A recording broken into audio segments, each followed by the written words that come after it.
What's going on, YouTube? So I am Drop a Gear, and today I thought I'd do a little video. I've seen a lot of people on Facebook and just everybody I've run into that rides saying that the Florida heat is killing them. So today what I'm going to do is show you how I keep cool in 90+ degree weather and high humidity situations. Today we're going to take out the Bobber Black for a ride. Might go beachside, don't know yet. Don't want to go too crazy, but yeah, come back, join me, and I'll tell you what I wear and how I keep myself cool. So we'll see you in a few minutes. Peace.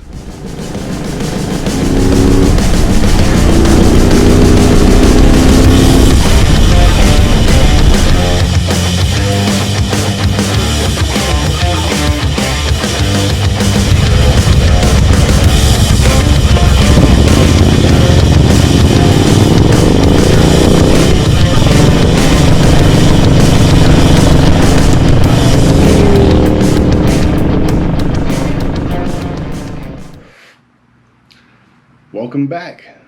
This is Drop a Gear, and as you saw in the beginning of the video, we're going to be discussing how to sort of help you ride in hot weather without getting too terribly hot, because let's face it, the thing that you can't control is how hot it is or how humid it is. But there are ways to help you cool off while you're riding. Now, sitting at a stoplight, what have you, if you're stopped in one place, doesn't matter what you do, you're still going to be hot. Now, I live in Florida, Central Florida, and average temperatures lately have been in the 90s plus with a high humidity rate. Now, what I've learned while riding in this type of weather, airflow is the most important thing. The more airflow you get, the better your body does to cool itself off. Hence, you sweat for a reason, and it's to cool you off. So let's get started with what everybody should be riding, or if you don't, I'm not here to judge. That's all on you, but it's going to be your helmet. A lot of people don't realize that there's a feature on many helmets where you actually don't lock this whole thing in place. You can actually lift this at different levels, and it'll create a little bit of a gap here. So while you're riding, you actually get a good amount of airflow through there. Also, make sure all your vents are open. This one actually has this first setting, and also let's see, the second setting there. Now, when you have it open like this, I am going to tell you that this has no protection. Even if I flip this visor down, that's not rated for any impact shocks or anything like that. So ride at your own risk as far as that goes. All I know is that I'm willing to risk a little bit of airflow to cool my head off. So there's that with the helmet. Very simple, and everybody should try it if you can. Next thing, we're just going to work our way down the body, okay? So next thing is this. It is a neck gaiter, or you can use a handkerchief. Now, you may be wondering, well, you're covering yourself up more, not allowing any more airflow. That's not true. These things breathe very, very, very well. And what I typically do is I'll before my ride, I will get this wet, wring it out, throw it over, and just put it on my neck. And it almost acts as a swamp cooler. So while you're riding, the inside of your chest, your neck, the back of your neck just gets cool from the natural evaporation of the cold water with the wind. Acts as a swamp cooler. So that's tip number 2. Let's see. Next thing, I want to talk about what you wear underneath your outer garment. That comes in a form of a couple different things. One of the things I usually wear when it's super hot is some sort of athletic shirt. This one can be had from Cycle Gear. I am not sponsored by them whatsoever. It just so happens that they have a lot of good gear at pretty good prices. So go check them out, especially when they have sales and whatnot. This one's made by Cool R, and it says heat out, but it's fairly snug fitting, but it definitely, what it says it does is actually draws your the moisture out from your body and into the shirt and out. So once it gets to the shirt, more airflow, same thing happens, you start cooling off. So definitely invest in a couple of these, more so if you ride every day. Okay, now let's go for upper body outer garment. So far the best thing, because I ride with protective gear on the tops on my body, so I'm gonna go with what I wear, and that is a mesh jacket, or a light mesh jacket. Now this one has its protective elbow pads and shoulder pads, and also a back plate here. Now one of these can be had fairly cheaply on Amazon, so go ahead and check out the prices. I don't know the current prices, but I paid well under $100 for this thing. It has a zip up, no pockets unfortunately. It's snug fitting, but it is a mesh, so you get a lot of airflow in that. But let me just say that this is not meant to be worn as 100% outer gear, because you need something else on top of this to be able to make sure these things don't move. It's not meant to be an outer gear or an outer jacket, an outer layer. So keep that in mind when you purchase that. I use that every once in a while when it's super hot, but most of the time I opt for my next item, which is your good old mesh jacket. Now this has reinforced elbow pads. It's got your armor at the top here for your shoulders, and it's also got your protective back. Now this one is made by Icon. It's made by Icon.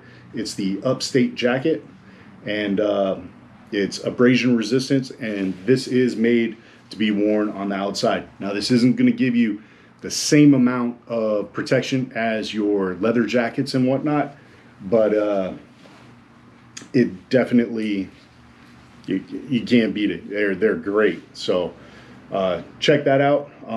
This one I believe I bought on sale at Cycle Gear for a little under $200, and this is my go-to jacket for most days in Florida, especially in the summer.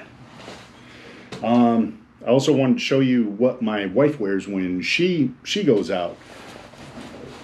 And she found this jacket, same place, I'm not going to say it again. But anyways, this is your Icon Mesh AF. AF, take for what it is. I'm going to tell you what that means, but this thing breathes tremendously well. It also has customization around your joints here and on your forearm to help keep those pads in place. It's got the same type of armor as my jacket does, and it's also got a back pad as well, and it's very stylish. And you look at that mesh, it breathes tremendously. It's a great jacket. I wish I had known about this one before I purchased mine. This one's a little bit snugger fitting, less loose. All right, so pants, unfortunately, most pants that I've run across do not offer too much in the way of ventilation and everything like that. So most of your cooling is most likely going to be around your chest area. So that's probably, if you were going to go anywhere, focus on that area. That is your core. That's where most of your heat is going to be produced and expelled. Largest part of your body and everything like that. Okay. Next thing is I used to be in the military, and one thing that I hated were our full leather combat boots. Now, riding boots are similar in that they go up mid calf all the way up to the full calf almost. Now, you could get the quarter calf, comes down a little bit. That'll help a little bit, but leather really doesn't breathe. So what you want to do is find something that is probably a synthetic mesh for your shoes as well. I found these. Now, these are leather, but they are very low in cut, and they seem to do the trick. My feet don't sweat or anything like that. They have built-in ventilation on the inside of the shoe here. Oh, and this is not dirty, by the way. That's how it was designed. I don't know why they made it look dirty. I guess bikers are grungy, but who knows? Anyways, it's not a review about that. Anyways, a riding shoe as opposed to a boot is just going to be lighter in nature. You are going to lose some of the protection factors that you do get from a full leather boot and everything. But at least you are somewhat protected. Great shoe. This one, I believe, is Street and Steel, which can be had at Cycle Gear as well. So we have that. So one thing you want to watch for when you're riding and you start overheating and everything like that, everybody's going to tell you what gear to wear and what the best gear is. Thing is, if it's too hot, make sure you're drinking a lot of water. Water is what your body's going to process to cool you down. That's what's going to help you keep sweating. If you stop sweating, you need to stop riding because you're on the verge of heat stroke or heat exhaustion, and that could be bad news, especially while riding. So keep that in mind. Lots of fluids, lots of water. Take your frequent breaks. It's definitely worth it. You're going to enjoy your ride a lot more. And yeah, what I do when I'm riding and everything like that, I need a little bit more air and everything. All you can do is just twist that throttle. So go ahead and twist that throttle, give it a little bit of gas, go a little bit faster, and you'll be good. Keep those two wheels down, people, and that shiny side up, and we'll see you next time. If you get a chance, go ahead and hit the like button, subscribe, and catch me on my next video. Sorry I hadn't posted last week, but we had a bout of rain, and I need to be a little bit more frequent with these videos, at least once a week. So I'm going to try and do that for you guys. We have that giveaway, so have your friends go ahead and subscribe if they like this type of channel. And once we hit 100 subscribers, I'll be choosing one of those 100 subscribers to win a set of gloves. I'm going to be picking those up here shortly, so I'll do a quick video on those. I need a new pair of gloves, so I'm going to find a new pair of gloves for me, and I'll buy another set for you. So this has been Drop a Gear. Appreciate your time and checking out my video and everything, and we'll see you next time. Peace.